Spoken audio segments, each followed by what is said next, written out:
Muy queridos amigos de Voces Milano, reciban un atento saludo el día de hoy que empezamos la semana. Me place conversar con ustedes y desde luego también saludar efusivamente a nuestros directos amigos allí en Italia, el señor doctor Leonel Ramos, director, y el señor doctor José Grijalva, conductor de este importante medio de comunicación.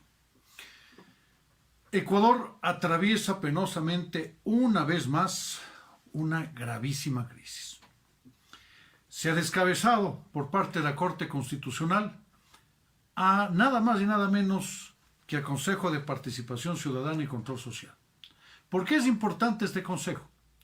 Porque escoge a todas las autoridades de control del país, entre ellas el Contralor General del Estado. Escoge también a la Fiscal General de la Nación, a los superintendentes, como son de compañías, valores y seguros, de bancos, de economía popular y solidaria, de control de poder de mercado, de ordenamiento territorial. Escoge adicionalmente al defensor del pueblo, al defensor público, también al Consejo Nacional Electoral, al Tribunal Contencioso Electoral y desde luego, ¿cómo no?, al Consejo de la Judicatura. ¿Por qué es importante este Consejo de la Judicatura? Es fundamental en el país. Para que entendamos su trascendencia, deberíamos nosotros remitirnos, por ejemplo, en una institución existe la Dirección de Recursos Humanos o de Talento Humano. Esta Dirección de Talento Humano, ¿qué hace? Se encarga del reclutamiento, de la selección, también de la promoción, del ascenso, de la evaluación, desde luego, de las sanciones y desvinculaciones. El Consejo Nacional de la Judicatura es precisamente esta pseudoespecie de dirección administrativa de una empresa, pero lo es en este caso de la función judicial. En otras palabras, se escogen jueces, magistrados, fiscales, inclusive los jueces de la Corte Nacional de Justicia. Verán ustedes cuán importante es esto. Se menciona que en Constantinopla existen personas que cobran o que pagan para llegar, por ejemplo, a ser delegado del Consejo Nacional de la Judicatura en la provincia de Marte, $100,000, entre 50 y $100,000. ¿Cómo recuperan ellos ese dinero? Pues simple, a su vez cobrando a los nuevos aspirantes a jueces, a notarios, a fiscales. No todos caen en esta trampa de corrupción, pero muchos sí.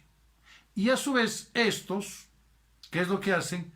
Cobran a los pobres usuarios de la justicia, generándose una escalada de corrupción impresionante. Por eso es fundamental que se tenga un Consejo de la Judicatura que sea sano. ¿Quién establece, quién escoge al presidente de este organismo? Nosotros, sino el Consejo de Participación Ciudadana y Control Social, que fue descabezado, fueron destituidos todos sus consejeros, apenas hace muy pocos días, el 23 de enero concretamente. ¿Qué pasa con eso?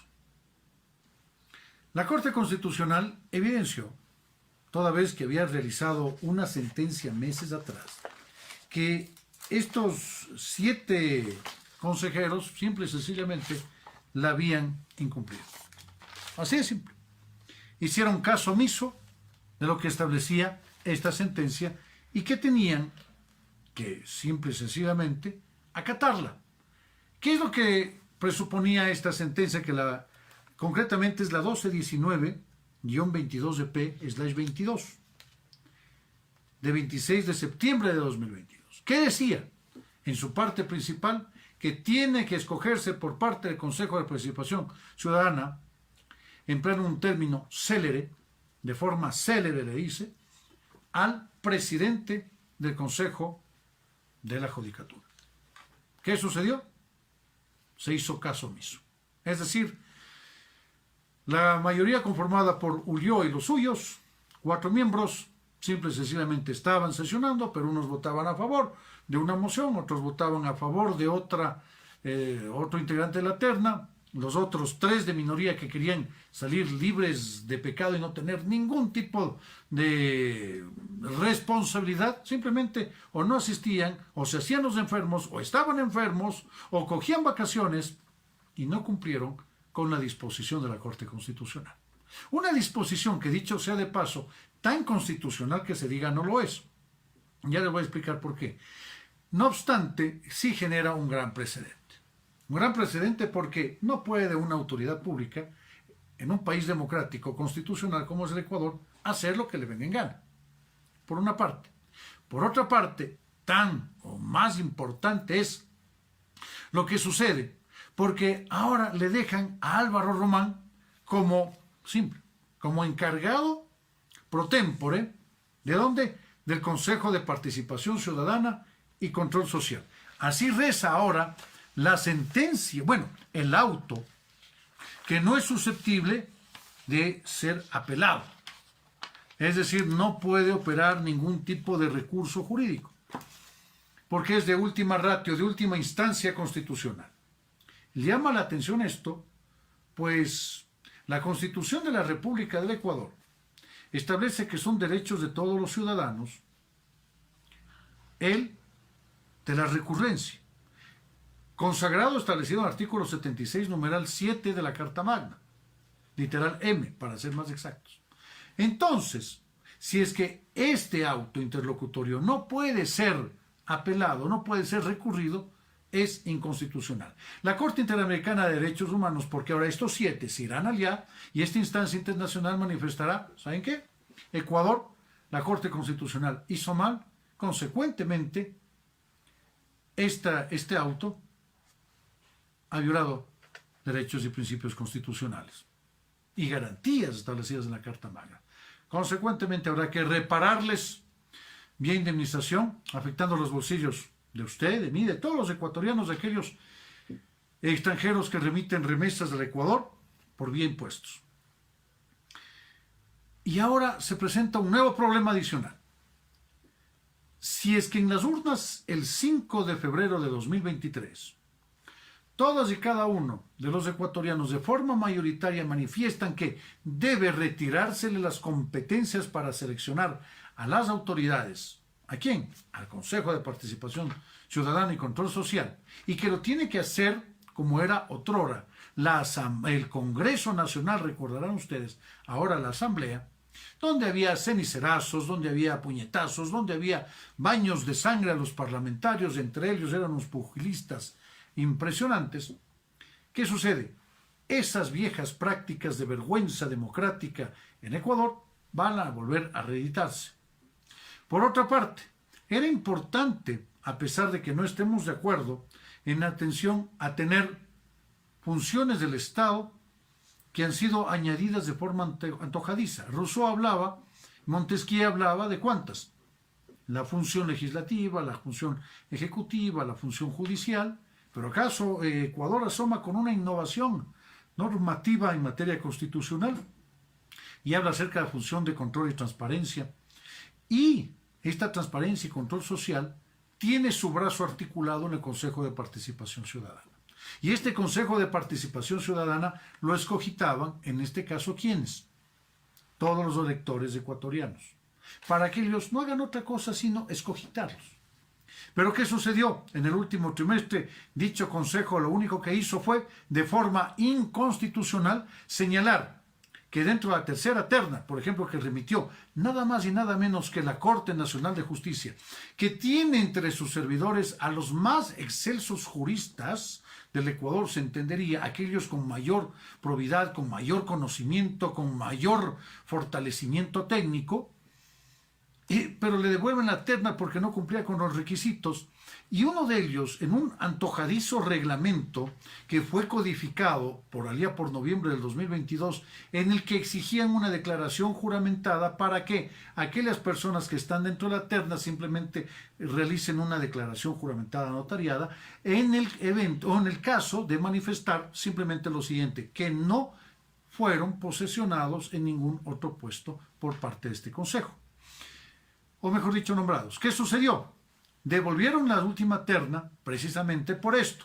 La Corte Nacional de Justicia hizo un alcance posterior remitiendo en ventanilla física las dos declaraciones juramentadas. Hizo caso omiso y el Consejo dijo, bueno, entonces ha precluido la facultad de la Corte Nacional de Justicia en ese sentido con la terna, por lo tanto ha caducado el proceso y ha operado una vez dicha caducidad, la Corte tiene que nuevamente remitir una terna, la cuarta terna. Es decir, miren ustedes cómo se ha estado engañando para no lograr la designación del presidente de la Corte Nacional de Justicia, tomando en cuenta que ese accionar por parte del Consejo es completamente inconstitucional. ¿En atención a qué? Fundamentalmente, la Ley Orgánica de Eficiencia y Optimización de los Trámites Administrativos, en el artículo 23, numeral primero, señala que no es obligación. Es más, está prohibido para todas las administraciones públicas el solicitar copias de cédula, papeleta de votación o documentos que se encuentren en la base de datos, ¿de dónde? De las instituciones públicas. Por lo tanto, ¿quién tenía efectivamente ese registro? Secretaría General del Consejo de Participación Ciudadana y Control Social. Entonces, en este caso, la destitución de los servidores públicos, de los 7 consejeros del Consejo de Participación Ciudadana y Control Social, está bien realizada, por supuesto. ¿Quiénes van a seguir en este proceso? Los suplentes. Ahora, hay otro problema, porque si se dice que no tengan esta prerrogativa, el Consejo de Participación Ciudadana, más o menos van a pasar alrededor de 3 años y las autoridades que actualmente se encuentran temporalmente encargadas podrán echar por tierra básicamente, en el caso de la Contraloría, todo el latrocinio originado por los regímenes actuales y anteriores, básicamente, en atención a que la Ley Orgánica de la Contraloría General del Estado establece que caduca la facultad controladora de, dicho sea de paso, este gran organismo de control que es la Contraloría General del Estado. Consecuentemente, al precluir dicha facultad, obviamente que nos estamos quedando sin la posibilidad de ejercer el control sobre los sagrados recursos públicos. Yo particularmente, de forma técnica, soy partidario del no en la, ojo, no consulta popular, en el referéndum de enmiendas a la Constitución, que también, en algún momento hablaremos, es altamente nocivo para los sagrados intereses nacionales. Distinguidos amigos de Voces, un fuerte abrazo, un cariñoso saludo a la distancia. Muchas gracias por su gentileza.